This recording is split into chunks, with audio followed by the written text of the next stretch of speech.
আমার বেগুনবিলিয়া গাছ, এই ভোরবেলায় ছাদে উঠে গাছে জল দিলাম।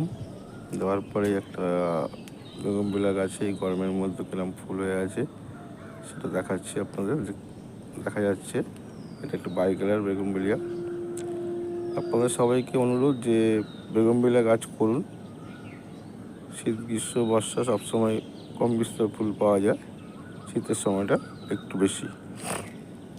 এবং এই গাছ করার জন্য আপনাদের অনুরোধ করছি এই জন্যই যে এই গাছে কোনো পরিচর্যা নেই বললেই চলে।